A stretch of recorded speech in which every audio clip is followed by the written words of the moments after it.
ಆತ್ಮೀಯ ವಿದ್ಯಾರ್ಥಿನಿಯರೇ, ಮಾನಸ ಕೋಚಿಂಗ್ ಸೆಂಟರ್ಗೆ ತಮ್ಮೆಲ್ಲರಿಗೂ ಸ್ವಾಗತ ಸುಸ್ವಾಗತ.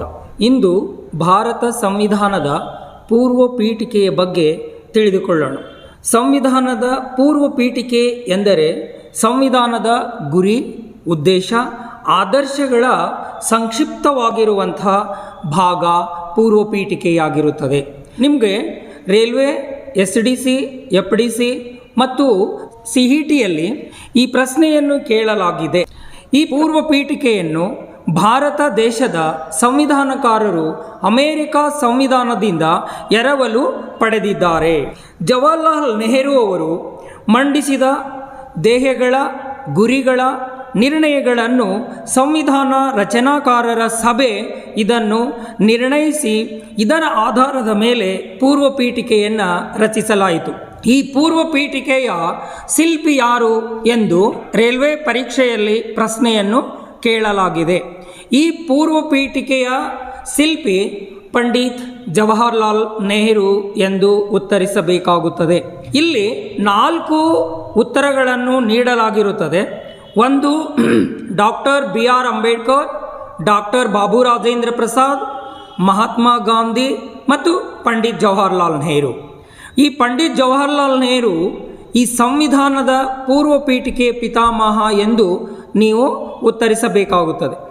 ಎಲ್ಲ ವಿದ್ಯಾರ್ಥಿಗಳ ಮನಸ್ಸಲ್ಲಿ ಸಂವಿಧಾನ ಎಂದ ತಕ್ಷಣ ಬರುವಂಥದ್ದು ಏನು ಅಂತಂದ್ರೆ doctor BR Ambedkar, doctor Babu Rajendra Prasad, Mahatma Gandhi ಅನ್ನುವಂಥದ್ದು.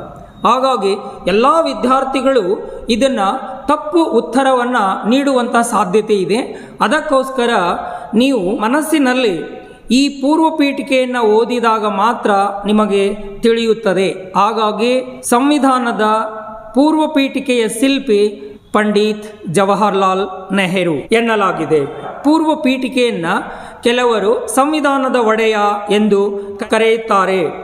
ಅದೇ ರೀತಿ ಈ ಸಂವಿಧಾನದಲ್ಲಿ ಜಾತ್ಯತೀತತೆ ಮತ್ತು ಸಮಾಜವಾದ, ಈ ಜಾತ್ಯತೀತತೆ ಮತ್ತು ಸಮಾಜವಾದ 1976 ಸಂವಿಧಾನದ 42ನೇ ತಿದ್ದುಪಡಿ ಮುಖಾಂತರ ಈ ಜಾತ್ಯತೀತತೆ ಮತ್ತು ಸಮಾಜವಾದವನ್ನು ಈ ಪೂರ್ವ ಪೀಠಿಕೆಯಲ್ಲಿ ಸೇರಿಸಲಾಯಿತು. ಈ ಪ್ರಶ್ನೆಯನ್ನು ಕೂಡ ಹಲವಾರು ಬಾರಿ ಸ್ಪರ್ಧಾತ್ಮಕ ಪರೀಕ್ಷೆಗಳಲ್ಲಿ ಕೇಳಲಾಗಿದೆ.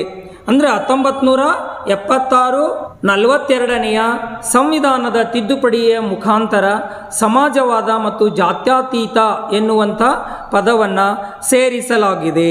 ಪ್ರಸ್ತಾವನೆಯನ್ನು ಯಾರಾದರೂ ಉಲ್ಲಂಘನೆ ಮಾಡಿದರೆ ಉಲ್ಲಂಘನೆಯನ್ನು ನ್ಯಾಯಾಲಯದಲ್ಲಿ ಪ್ರಶ್ನಿಸುವಂತಿಲ್ಲ.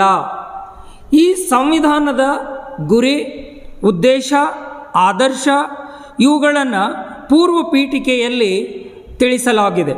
ಅದರಲ್ಲಿ ಒಂದನೇದು ಭಾರತ ದೇಶದ ಪ್ರಜೆಗಳು. ಸಂವಿಧಾನಕಾರರು ಭಾರತ ದೇಶದ ಪ್ರಜೆಗಳಾದ ನಾವು ಭಾರತ ದೇಶವನ್ನು ಸಾರ್ವಭೌಮ, ಸಮಾಜವಾದ, ಜಾತ್ಯತೀತ, ಪ್ರಜಾಸತ್ತಾತ್ಮಕ ಗಣರಾಜ್ಯವನ್ನಾಗಿ ಮಾಡುತ್ತೇವೆ ಎಂದು ಪಣ ತೊಟ್ಟಿದ್ದೇವೆ ಅಂತ. ಮುಂದಿನ ವಿಡಿಯೋದಲ್ಲಿ ಭಾರತ ಸಂವಿಧಾನದ ಲಕ್ಷಣಗಳ ಬಗ್ಗೆ ತಿಳಿದುಕೊಳ್ಳೋಣ. ಜೈ ಹಿಂದ್, ಜೈ ಕರ್ನಾಟಕ.